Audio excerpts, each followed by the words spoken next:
خدا کا ثبوت۔ اگر ایک انسان کا وجود ہے تو ایک خدا کا وجود کیوں نہیں؟ اگر ہوا اور پانی، درخت اور پتھر، چاند اور ستارے موجود ہیں تو ان کو وجود دینے والے کا وجود مشتبہ کیوں ہو؟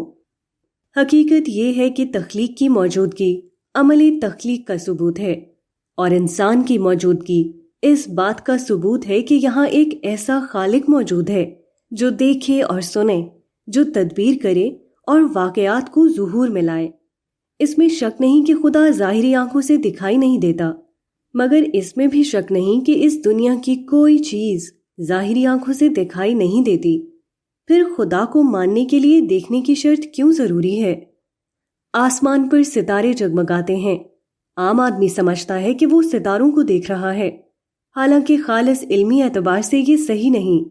جب ہم ستاروں کو دیکھتے ہیں تو ہم ستاروں کو براہ راست نہیں دیکھ رہے ہوتے ہیں، بلکہ ان کے ان اثرات کو دیکھ رہے ہوتے ہیں جو ستاروں سے جدا ہو کر کروڑوں سال کے بعد ہماری آنکھوں تک پہنچتے ہیں۔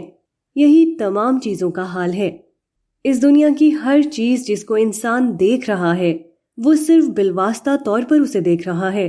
براہ راست طور پر انسان کسی چیز کو نہیں دیکھتا اور نہ اپنی موجودہ محدودیت کے ساتھ کبھی دیکھ سکتا ہے۔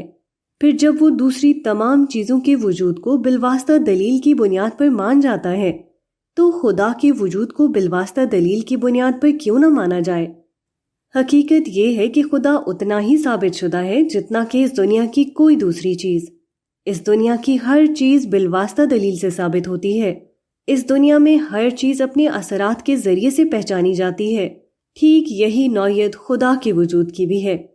خدا یقیناً براہ راست ہماری آنکھوں کو دکھائی نہیں دیتا، مگر خدا اپنی نشانیوں کے ذریعے یقیناً دکھائی دیتا ہے، اور بلا شبہ خدا کے علمی ثبوت کے لیے یہی کافی ہے۔